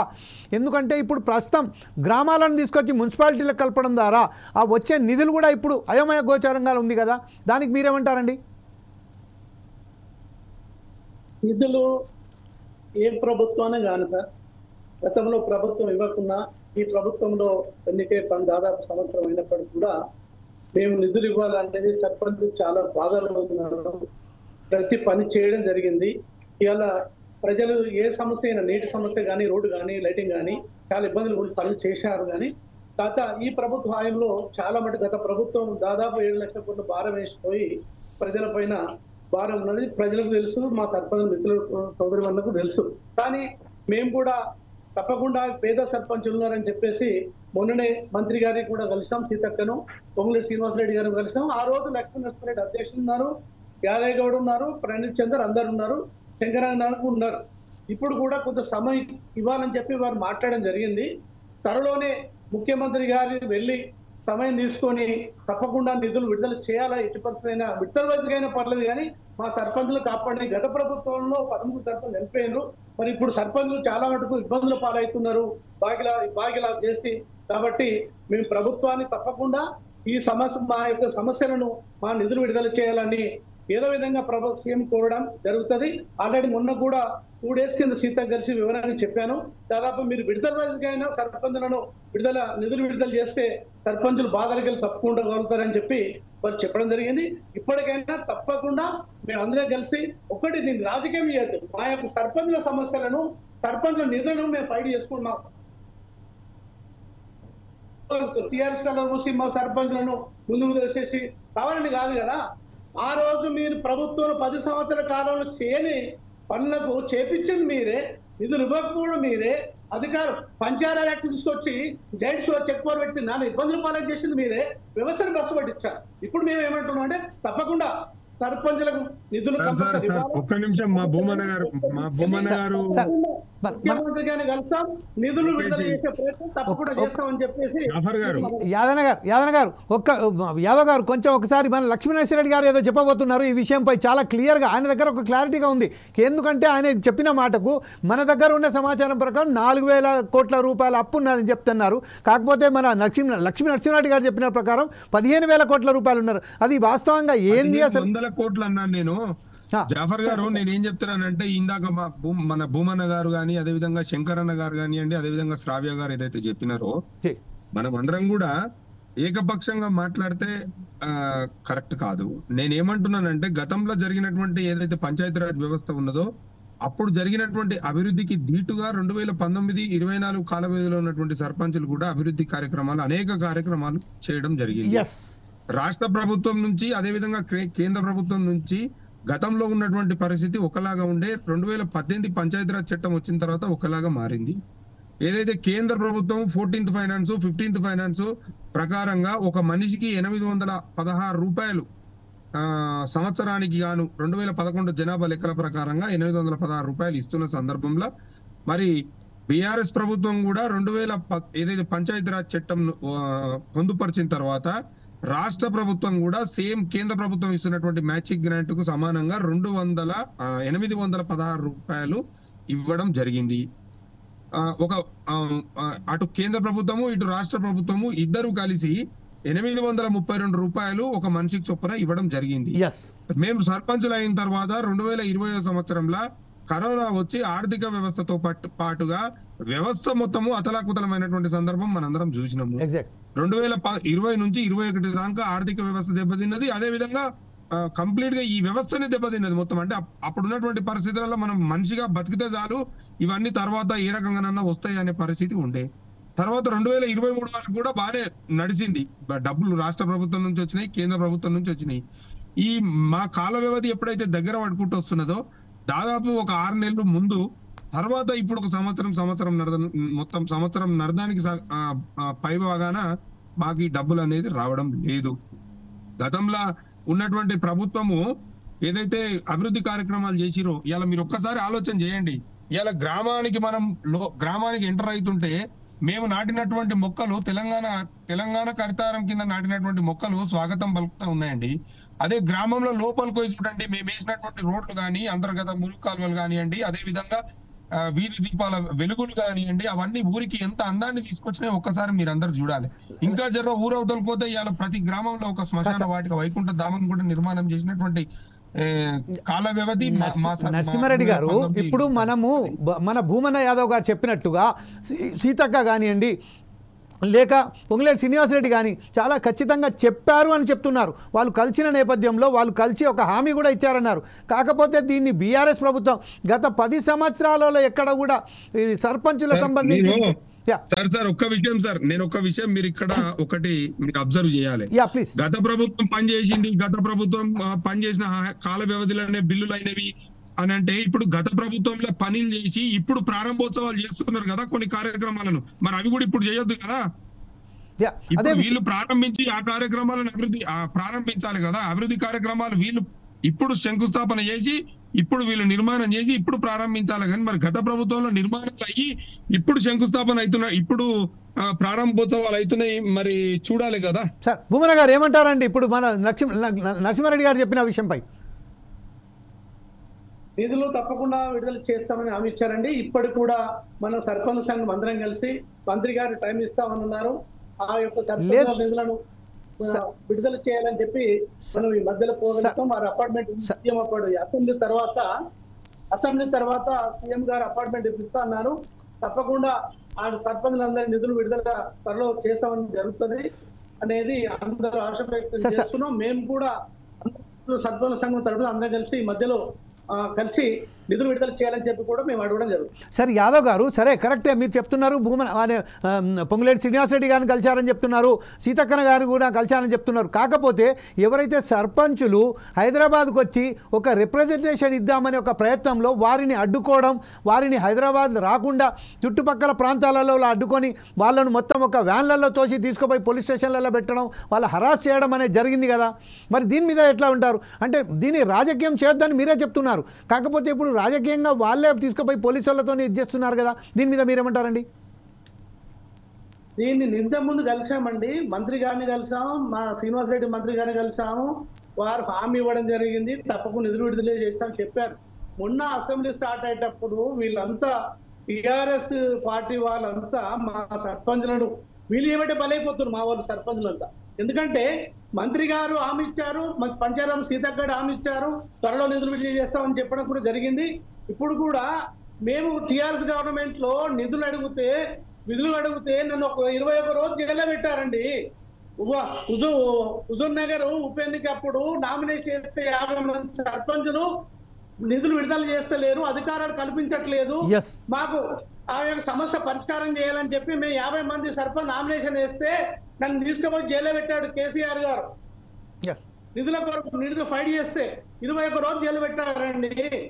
ఇప్పుడు మేము అరెస్ట్ చేస్తున్నారంటే వాస్తవం, అరెస్ట్ చేసిండు, కానీ నేను స్వచ్ఛందంగా వెళ్దామంటున్న సంఘం తరఫున ఈ త్వరలో కలిసి నిధులు విడుదల చేసే ప్రయత్నానికి మేము తప్పకుండా కృషి చేస్తాం, అందరం కలిసి వెళ్దామని చెప్పి నేను మాట చెప్తున్నాను. Okay, right. బత్తిశంకర్ గారు మీరేమంటారండి? ఏకమిస్తారా ఇప్పుడు ఏదైతే మన యాదవ్ గారు చెప్తున్నారు ఈ విషయంపై మీ అభిప్రాయం ఏంటండి? అంటే ఒకటన్నా ఇప్పుడు నరసింహారెడ్డి అన్న చెప్పేసేసిన మన అన్న చెప్పినది మనకు రాజకీయాలు అనేది కాదు. అక్కడ మనకు పంచాయతీరాజ్ వ్యవస్థ, పాత పంచాయతీరాజ్ వ్యవస్థ ఏ విధంగా అయితే ఉండేనో మనకు ఆ విధంగానే కొత్త పంచాయతీరాజ్ చట్టాన్ని రద్దు చేయాలి. ఫస్ట్ సర్పంచులు, వార్డు మెంబర్లు కావాలని అనుకున్న వాళ్ళు, మున్సిపల్ చైర్మన్లు కావాలనుకున్న వాళ్ళు, కౌన్సిలర్లు కావాలని అనుకున్న వాళ్ళు, మున్సిపాలు పాత చట్టం ఏదైతే ఉన్నదో ఆ చట్టాన్ని మళ్ళీ ముందుకు తీసుకురావాలి. కొత్త మున్సిపల్ చట్టాన్ని రద్దు చేయాలి. పాత పంచాయతీరాజ్ వ్యవస్థను మళ్ళీ తీసుకురావాలి. కొత్త పంచాయతీరాజ్ చట్టాన్ని రద్దు చేయాలి. వాటి మీద మనం సర్పంచులం ఏకతాటి మీద కూడా ఉండాలి. అది నా పార్టీ, ఇది నీ పార్టీ అని చెప్పేసేసి మనం పార్టీల మధ్యన మనం మాట్లాడుకుంటే కాదన్నా. మనము వాస్తవానికి ఇప్పుడు మాజీ సర్పంచ్లే కానీ, ఇప్పుడు కాబోయే సర్పంచ్ పోటీల రేసులు ఉన్నోళ్లే కానీ ఏమున్నాయండి మీకు అధికారాలు? సర్పంచులకు చెప్రాసి కంటే హీనం ఉన్నది. ఏది గ్రామ పంచాయతీలా అటెండర్ కంటే హీనం ఉన్నది. ఇప్పుడు ఈ రోజు సర్పంచ్ పదవి అనేది ఎక్కడున్నదన్న నరసింహారెడ్డి అన్న, మనం దాని గురించి అనేది కాదు. దాంట్లో ఇప్పుడు మీరుండొచ్చు, నేను కూడా పని చేసినాము, ఇవన్నీ కాదు.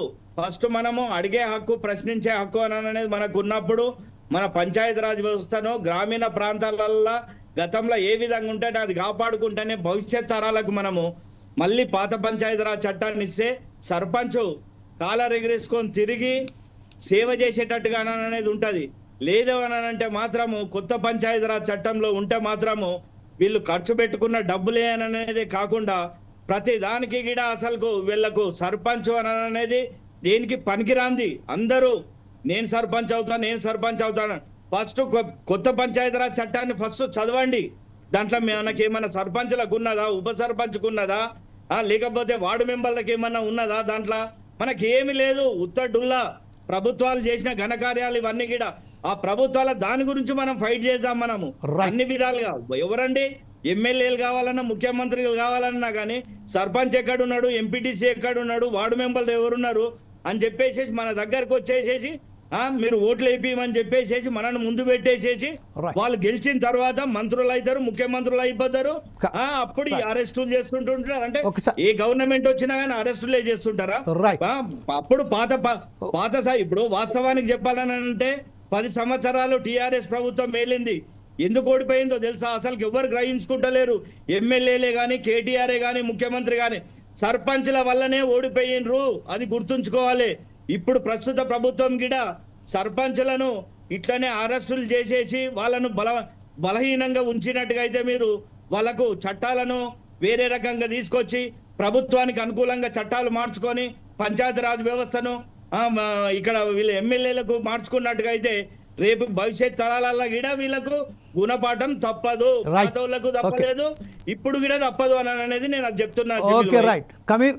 కావేరి రెడ్డి గారు మీరు చెప్పండి. ఇప్పుడు శంకర్ గారు చెప్పినట్టుగా, ఇప్పుడు మనమైతే భూమన్న యాదవ్ గారు చెప్పినట్టుగా మీరు ఎలా వివరిస్తారు? ఇప్పుడు మీరు కూడా హైవేకి ఆన్కనే ఉన్నారు. ఔషాపూర్ సర్పంచ్ అంటే కేవలం మొత్తం సిటీ అన్నట్టుగా అయిపోయింది. ఆ సమయంలో ఇప్పుడు విలీనం చేసిన తర్వాత మీ పరిస్థితి ఏందండి? అయితే ఇప్పుడు మేము అందరినీ కలిసాము, నిధులు విడుదల చేస్తామంటుంది ప్రభుత్వం అని అంటున్నారు అన్నగారు. మరి నిధులు విడుదల చేసినాకనే ఎలక్షన్స్కి వెళ్ళండి, తొందర ఏముంది? సరే, గత ప్రభుత్వం చేసిన మిస్టేక్ మీరెందుకు చేస్తున్నారు? మేము సఫర్ అయ్యామని తెలుసు, మేము బాధపడుతున్నామని తెలుసు, అన్నీ తెలుసు. గత ప్రభుత్వం చేసిన తప్పులను మేము సరిదిద్దుకుందామనే చెప్తున్నారు కదా. నిధులు విడుదల చేసినాక ఎలక్షన్స్కి వెళ్ళండి. ఇప్పుడు ఆల్రెడీ మున్సిపల్లో కలిసిపోయింది, మేము ఎవరిని అడిగే ప్రసక్తి లేదు.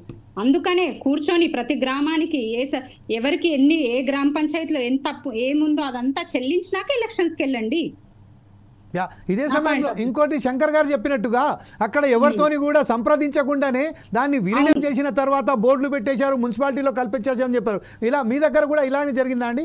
అవునండి, మా దగ్గర ఫస్ట్ అసలుకి ఏమైంది, మా గ్రామ పంచాయతీని తీసుకెళ్లి అటు నల్గొండలో కలిపేస్తామంటే, నల్గొండలో కలిపితే ఇంకా డెవలప్మెంట్ కి మాకు దూరం అవుతామని చెప్పేసి, లేదు మాది అయితే మున్సిపల్లో వేయండి, లేదా మా గ్రామ పంచాయతీని ఈ గ్రామ పంచాయతీగానే ఉంచండి అని చెప్పేసి వినతి పత్రాలు ఇచ్చాము. కానీ ముందుగా మా దగ్గరకు వచ్చి కన్సల్ట్ అయ్యి, సరే మరి ఇప్పుడు 6 నెలల నుంచి ఈ కార్యక్రమం జరుగుతుందండి, 6 నెలల నుంచి మేము బర్త్ సర్టిఫికేట్స్ తీసుకోవద్దా, డెత్ సర్టిఫికేట్స్ రావద్దా, గ్రామంలో మరి ఇల్లులు కట్టుకోవాలంటే పర్మిషన్లు ఎవరిస్తారు, మరి ఏ వ్యవస్థకి ఎలాంటి ఇక్కడ సదుపాయాలు చేయకుండానే ఇది డైరెక్ట్ ప్రొసీజర్ స్టార్ట్ చేసిరు. ఇది ఎంతవరకు సమంజసం? చాలా ఇబ్బందులు పడుతున్నారండి ప్రజలు. ఇప్పుడు నరసింహారెడ్డి గారు మీరు చెప్పండి. ఇప్పుడు మన కావేరి రెడ్డి గారు చెప్పినట్టుగా ప్రస్తుతం ఉన్న పరిస్థితులలో రాత్కారాత్ వాళ్ళు ఓట్ చేసేసి మున్సిపాలిటీలలో విలీనం చేసిన తర్వాత వారి అయిన సద్దతిలో ఇప్పుడు ఏదైతే నిధులు రావాల్సి ఉన్నదో ఎవరి దగ్గరికి వెళ్ళాలి అనే వాళ్ళకు ఎక్కడ కూడా తోస్తలేదు. వారు ఇప్పుడు మున్సిపాలిటీ అయిపోయిన తర్వాత వాళ్ళ నిధులు కూడా ఎక్కడి నుంచి రావాలి, ఎవరు ఇవ్వాలి? ఇప్పుడు మన యాదవ్ గారు చెప్తున్నారు, పొంగులేటి దగ్గరికి వెళ్ళాను, సీతయ్య దగ్గరికి వెళ్ళాము, ఖచ్చితంగా ఇక్కడి నుంచి వెళ్ళి నిధులు వస్తాయని చెప్తున్నారు. ఈ నేపథ్యంలోనే కావాలనే తెలంగాణ రాష్ట్ర ఏదైతే బీఆర్ఎస్ ప్రభుత్వం ఉన్న బీఆర్ఎస్ నాయకులు ఉన్నారో రెచ్చగొడుతున్నారని చెప్తున్నారు. దీని మీద మీరేమంటారండి? నేను ఏమంటున్నా సార్, నేను చెప్పిన ఏదైతే మున్సిపల్ వ్యవస్థకు కానీ మున్సిపాలిటీల ఏర్పాటుకు కానీ ఇంకా జిహెచ్ఎంసీ పరిధి పెంపునకు కానీ మేము వ్యతిరేకం కాదు. కాకపోతే మేము చెప్పేది ఒకటే, ఈ ప్రభుత్వానికి మీరు గ్రామ పంచాయతీల పరిస్థితియే ఈ రకంగా ఉంది. ఇప్పుడు గ్రామ పంచాయతీలనే డబ్బులు లేక రోడ్డు మీదకి వచ్చి గ్రామ పంచాయతీలే అస్తవ్యస్తంగా మారినాయి. ఈ మున్సిపాలిటీలలో కూడా కనీసమైనటువంటి మౌలిక వసతులు లేకుండా కేవలం పేపర్లకు మాత్రమే పరిమితం చేస్తూ పేపర్లలో పబ్లికేషన్స్ ఇస్తూ మున్సిపాలిటీలు చేసి ప్రజలను ఎందుకు ఇబ్బందులు పెడతారు మీరు? ఇప్పుడు గ్రామ పంచాయతీ వ్యవస్థ ఉంటే ఏ పని కావాలన్నా సర్పంచ్నో పంచాయతీ కార్యదర్శినో ఎవరినో ఒకరిని పోయి అడగగలుగుతారు. మీరు ఏ విధమైనటువంటి మౌలిక వసతులు లేకుండా కేవలం మున్సిపాలిటీ అని చెప్పి ఓ బోర్డు తయారు చేసి ఓ కాగితం మీద ఒక ప్రకటన చేసి మీ చేతులు దులుపుకుంటే ఆ గ్రామ ప్రజలు ఎక్కడ పోవాలి, ఎవరిని అడగాలి, సమస్యల పైన ఎవరి దగ్గర వాళ్ళు అర్జీ పెట్టుకోవాలి?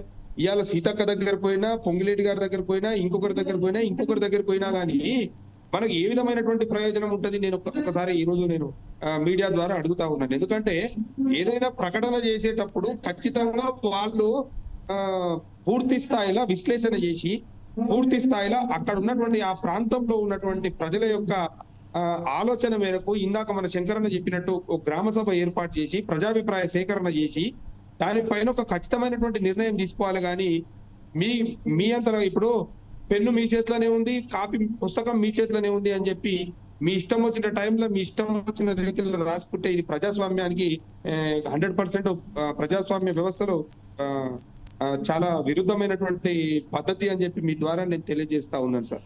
సార్, ఇప్పుడు ఇదే విషయంపై యాదవ్ గారు మీరు చెప్పండి. కనీస వసతులు లేకుండా ఎలాంటిగా వాళ్ళకి ఏది కూడా చేయకుండా ఒక్కసారిగా తీసుకువెళ్ళి మున్సిపాలిటీలలో కలిసినంత మాత్రాన డెవలప్మెంట్ జరుగుతుందా? అక్కడ ఇప్పుడు అందరూ అందుబాటులో ఉన్నారు, సర్పంచ్ కానీ కార్యదర్శి కానీ అందరూ అందుబాటులో ఉన్నారు. గ్రామానికి సంబంధించిన ప్రజలు, రైతులు తన సమస్యల పట్ల వెళ్ళి వాళ్ళని సంప్రదించాలి. కానీ ఎప్పుడైతే మున్సిపాలిటీ మనం చూస్తున్నాము, ఇప్పుడు రాష్ట్రంలో ఎన్ని మున్సిపాలిటీలు ఎలా ఉన్నాయో వాళ్ళ పరిస్థితులు కూడా మనకు కలిసి కళ్ళ కనబడుతూనే ఉన్నాయి. ఈ నేపథ్యంలో మీరేమంటారండి? ఇప్పుడు ఇది ఎంత అవసరమా మున్సిపాలిటీలను కలపడం? ఇప్పుడు మున్సిపాలిటీలు కలపడం అనేది అక్కడ ఉన్న ప్రజలను కానీ ప్రజాప్రతినిధులను సంప్రదించి చేస్తే బాగుంటుందా, ఏ విధంగా సంప్రదించాలి ఒకటి. తర్వాత గ్రామ పంచాయతీల ద్వారానే డెవలప్మెంట్ ఉంటుందండి ఎక్కువ శాతం. ఎందుకంటే గ్రామాలలో మున్సిపాలిటీకి చాలా తేడా. మేమనే గ్రామ పంచాయతీని కలపడం వలన మున్సిపాలిటీ కలపడం చాలా మటుకు అభివృద్ధి కొద్దిగా వెనుకబడే ఉంటుంది. ఇప్పుడు ఉన్న చిన్న చిన్న గ్రామ పంచాయతీ వల్ల ఎంతో కాస్త నిధులతోనే అభివృద్ధి చేయడం జరుగుతుంది. అదేవిధంగా ఇప్పుడు సోదరిమణి కావ్యారెడ్డి గారు అన్నట్టు సర్పంచులు గ్రామ పంచాయతీ ఎన్నికలైనంతనే ఎన్నికల కాకముందే నిధులు విడుదల చేయాలంటున్నది అది వాస్తవం. ఎందుకంటే సోదరిమణి అన్నట్టు పంచాయతీ ఎన్నికలైతే కొత్త సర్పంచులతో ప్రమాదం ఉంటుంది. వాళ్ళు వచ్చిన తర్వాత వాళ్ళ నిధులు ఇవ్వడం కూడా జరుగుతుంది, అడ్డంగా జరుగుతుంది. కాబట్టి మేము ప్రభుత్వాన్ని దృష్టి పంచాయతీ కూడా ఈ విధంగా చెప్పడం జరిగింది. ఎన్నికలు కాకముందే నిధులు విడుదల చేస్తే ఈ యొక్క చేసిన బాధ్యతలు తెచ్చి సర్పంచులంతా బయటపడతారు, ఇబ్బందుల పాలకు బయటపడతారు. కాబట్టి చేస్తే బాగుంటుందనే ఆలోచనకు వాళ్ళు కూడా ఇద్దరు మంత్రులు కూడా ఆలోచన రావడం జరిగింది. మేము కూడా అదే సమస్యను వారి దృష్టికి తీసుకువెళ్ళాం. తప్పకుండా ఈ మధ్యలో ఒకసారి మళ్ళీ మీట్ అయ్యి అందరం కలిసి వెళ్దామని చెప్పి వెళ్తాం. వెళ్ళిన తర్వాత ఎన్నికలు జరగక ముందే నిధులు అవుతాయని చెప్పి నాకైతే నమ్మకం ఉంది ప్రభుత్వం పైన అని చెప్తాను. రైట్. ఇదే విషయంపై ఇప్పుడు మనం చూస్తున్నాము గత కొన్ని రోజులుగా రాష్ట్రంలో ప్రతి చోట సమ్మెలు ఆందోళనలు జరుగుతూనే ఉన్నాయి. ప్రభుత్వం మాత్రం ఎక్కడ కూడా చీమ కుట్టినట్టు కూడా వ్యవహరిస్తలేదు. వాళ్ళకి ఎక్కడికక్కడ దిగ్బంధం చేసి వాళ్ళని అరెస్టులు, వారికి సంబంధించిన లాకప్లు లేవడం జరుగుతుంది. ఈ నేపథ్యంలో ఇప్పుడు మళ్ళీ ఒకసారి కావ్యారెడ్డి గారు మీరు చెప్పండి, ప్రస్తుతం ఏదైతే మన యాదవ్ గారు చెప్తున్నారు దీనికి మీరు ఎగవిస్తున్నారా, మీరు నమ్ముతున్నారా ఈ గవర్నమెంట్ నిధులు విడుదల చేస్తారని? నిధులు విడుదల చేస్తేనే ప్రభుత్వానికి ముందు ఉంటుందండి ఏదన్నా. ఇప్పుడు ప్రభుత్వం ఎలా ఉందంటే ఒక కొత్త పెన్షన్ మంజూరీ చేయలేదు, ఒక కొత్త రేషన్ కార్డు మంజూరీ చేయలేదు, ఒక రైతు బంధు కూడా ఇక్కడ ఎవ్వరికి సరిగ్గా రాలేదు. ఇక్కడ మా ప్రాంతంలో వడ్లు కొనుగోలు కూడా సరిగ్గా జరగలేదు. ఇలాంటి ఎన్నో సమస్యలతో ప్రజలు నిజంగా చాలా ఇబ్బందులు పడుతున్నారు.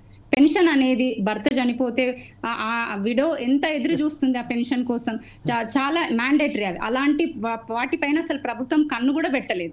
ఇవన్నీ మనం ముందుగా చేసే పనులు కొన్ని కేటగరైజ్ కూడా చేసుకోలేదు. అసలు ఏవి అమలు చేయకుండా ఓన్లీ ఒక ఫ్రీ బస్ ఇచ్చి మేము అన్ని ఇచ్చేసినామని విజయోత్సవాలు చేసుకోవడం మాత్రం కరెక్ట్ కాదండి. చాలా మాలుమూలు ఎక్కడ చూసినా ప్రజలు ఇబ్బందిలోనే ఉన్నారు. అయ్యో మేము ఎందుకు ఈ కాంగ్రెస్ కోటేసామా అన్న దిశలోనే ప్రజలు ఉన్నారు. వాళ్ళు ఇప్పుడు ఎలక్షన్స్కి వెళ్తే వాళ్ళకి ఆటోమేటిక్ గా తెలుస్తుంది. తప్పకుండా ఇవన్నీ ప్రభుత్వం దృష్టికి వెళ్ళాలి. మరి వెళ్తున్నాయా వెళ్ళట్లేవా, వాళ్ళు ఏదో లేదు మేము ఈ టైం పాస్ కి చేసుకుంటూ పోతామా అంటే వాళ్ళకి ముందు ఎలక్షన్స్ లో ప్రజలు అన్ని చూపిస్తారండి. ప్రజలు ఏది మర్చిపోరు. పనిచేసే ప్రభుత్వానికే వాళ్ళు ఓటు వేయడానికి కూడా రెడీగా ఉన్నారు. గ్రామాలలో మట్టుకు కొత్త రేషన్ కార్డు లేక చాలా ఇబ్బందులు పడుతున్నారు. పెన్షన్స్ లేక ఇబ్బంది పడుతున్నారు. ఈ పెన్షన్స్ పెంచుతా అని ఆశపడి చూస్తున్న వాళ్ళు ఎంతో మంది ఉన్నారు. ఇలాంటి సమస్యలు ముందుగా పరిష్కరించాలి. సరే సర్పంచ్లో మేము అనుభవించాం, చాలా బాధలు పడ్డాం, అప్పో సొప్పో ఇంకా సరే మేము ఏదైనా తీర్చుకోవడానికి కూడా మేము సిద్ధంగా ఉన్నాం ప్రజల కోసం. కానీ ఈ చిన్న సమస్యలు కూడా పరిష్కరించకపోతే ఇంకా ఈ ప్రభుత్వం ఉండేందుకు లేకెందుకు అండి? అదే ఇదే విషయంపై ఒకసారి శంకర్ గారు ఎవరైతే ఉన్నారో, శంకర్ గారు మీరు చెప్పండి. ప్రస్తుతం అయితే గ్రామాలలో జనగణ సర్వే జరిగింది. జనగణ సర్వేలో పూర్తిగా 100% గ్రామీణ ప్రాంతాలలో సర్వే జరిగిందని చెప్తున్నారు. సర్వే చేసినప్పటికల్లా ఇప్పుడు ప్రస్తుతం ఏదైతే పరిస్థితులలో సర్వే జరిగిన తరువాత ఎన్నికల దిశలో అంటే పంచాయతీ గ్రామీణ ప్రాంతాల ఎన్నికలకు సంబంధించిన వాళ్ళు ఒక నిర్ణయం తీసుకున్నట్టుగా మనకు తెలిసొస్తుంది. ఈ నేపథ్యంలో ఇప్పుడు ఉన్న పరిస్థితులలో కాంగ్రెస్ ప్రభుత్వం కనుక ఎన్నికలలో పోతే వాళ్ళ పరిస్థితి ఏముంటుంది? నిధులు విడుదల చేయకపోతే చేస్తే ఎట్లుంటుంది, చేయకపోతే ఎట్లుంటుంది? ఒకటన్నా ఇప్పుడు దీంట్లో ఇప్పుడున్న ప్రభుత్వం కూడా టిఆర్ఎస్ గతంలో మేము కూడా అప్పుడు టిఆర్ఎస్ లోనే ఉన్నాం కాబట్టి టిఆర్ఎస్ ప్రభుత్వంలో చేసినటువంటి నియంత పరిపాలన ఇప్పుడు కూడా సర్పంచ్లను, ఆశా వర్కర్లను వీళ్ళందరినీ కూడా అరెస్టు చేయడము, లాఠీలతోటి కొట్టడము, ఇవన్నీ కూడా ఇది వాస్తవానికి ప్రజాస్వామ్యానికి ఇది విరుద్ధంగా పనిచేస్తున్నారు ఇప్పుడున్న గవర్నమెంట్ కూడా. మీరు ఇదే విధంగా ప్రవర్తించినట్టుగా అయితే ఒక్క విషయం నేను చెప్పగలుగుతున్నానన్నా, గ్రామీణ విషయంలో కూడా ఇప్పుడు గ్రామకంఠం అనేది మా విలేజ్ లో గ్రామకంఠము ఉన్నది. ఒక్కొక్కరు ఇండ్లు గోడలు పెట్టుకున్నారు. ఈ రోజు పర్మిషన్ తీసుకోవాలనంటే ఆ రోజులల్లా పంచాయతీరాజ్ వ్యవస్థను, కొత్త పంచాయతీరాజ్ వ్యవస్థ తీసుకొచ్చి సర్పంచ్ కు సెక్రటరీకి ఎన్ఓసి లేకుండా, ఎన్ఓసి ఇయ్యాడు ఎవరు వచ్చినా గానీ. అంటే ఆ పర్మిషను గ్రామ కంఠంలో ఉన్న భూమిలో ఒక 300 గజాలు 400 గజాలు ఉన్న భూమి ఇల్లు కట్టుకోవాలని అనుకుంటారు. 3 అన్నదమ్ములు ఉంటే ఒక ఇల్లే ఉంటది, ఎవరిదాళ్ళు సపరేట్ చేసేసుకొని ఖాళీ జాగాలో ఇల్లు కట్టుకోవాలని అనుకుంటే ఎన్ఓసి ఎవరిస్తారు? ఈ రోజు మున్సిపాలిటీ ఇప్పుడు అన్ని దసరాలన్నీ తీసుకుపోయినరు. ఇప్పుడు అక్కడ ఏం లేదు, ఉన్నదానంటే గ్రామ పంచాయతీ దౌర్భాగ్య పరిస్థితులలో ఉన్నది. ఇప్పుడు ఎవరు పోయినా గానీ అసలు ఇక్కడ లైట్ బుగ్గ వేసే పరిస్థితి లేదు. నీళ్ళు వచ్చినాయని ఎవరిని అడగాలనో కూడా ప్రజలకు అర్థమైతే లేదు. ఈ రోజు ఇప్పుడు ఉన్న సిచ్యువేషన్ లో చెప్తున్నా.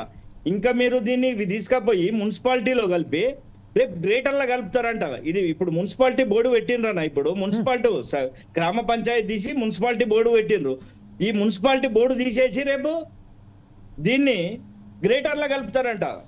అసలు ఇది వీళ్ళు ప్రభుత్వానికి సలహాలు ఇచ్చేటోళ్ళు ఎవరో ఏం కథనో అర్థమైతలేదు. కానీ అది భారము ప్రజలు మోస్తారా?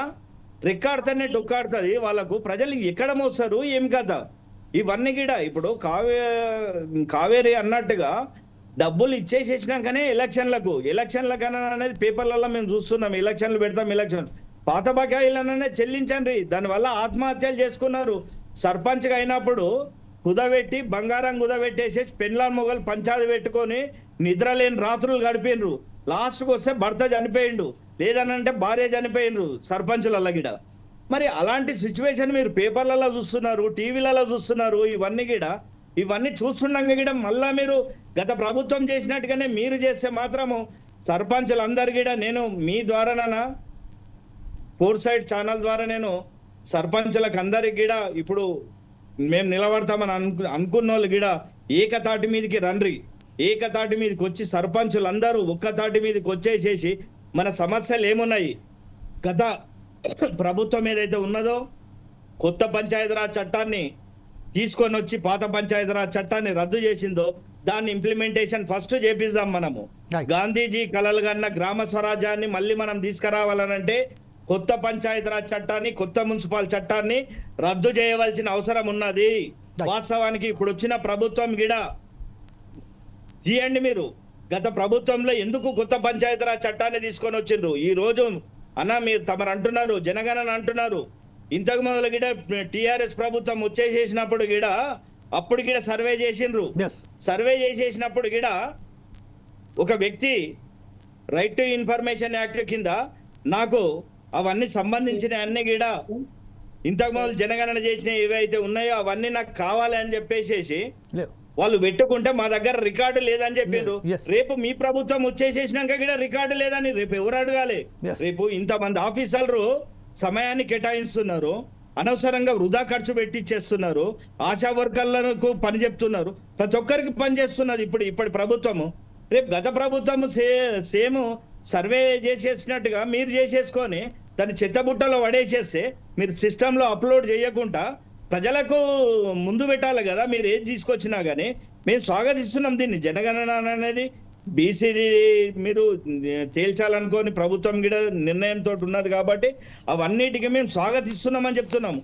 స్వాగతిస్తూనే మీరు చేయవలసిన ఏంటిదని అనేది మీరు చెప్పట్లేదు, ప్రభుత్వం అనేది చెప్పట్లేదు. ఓకే, ఈ విషయంలో ఓకే శంకరన్న గారు, ఇప్పుడు ఒక విషయం ఏంటంటే ఒక్కసారి మన లక్ష్మీ నరసింహారెడ్డి గారు ఒక విషయం ఏంటంటే కంక్లూజన్గా సమయం మనకు చాలా తక్కువ ఉన్నది కాబట్టి మౌలిక సదుపాయాలు లేకుండానే గ్రామానికి సంబంధించిన గ్రామ పంచాయతీలను తీసుకొచ్చి మున్సిపాలిటీలో కలిపారు. మున్సిపాలిటీ నుంచి వెళ్ళి ఇప్పుడు గ్రేటర్ హైదరాబాద్లో కలుపుతున్నారు. అక్కడ కనీసం ఎక్కడ వసతులు లేకుండా ఒక బల్బు పెట్టాలంటే ఇప్పుడు గ్రేటర్ హైదరాబాద్ సంబంధించిన కలిపినప్పుడు అతను పోయి ఇక్కడ హైదరాబాద్కు వచ్చి మొర పెట్టుకోవాలన్నా? దీని మీద ఒక కంక్లూజన్గా మీరేమంటారండి?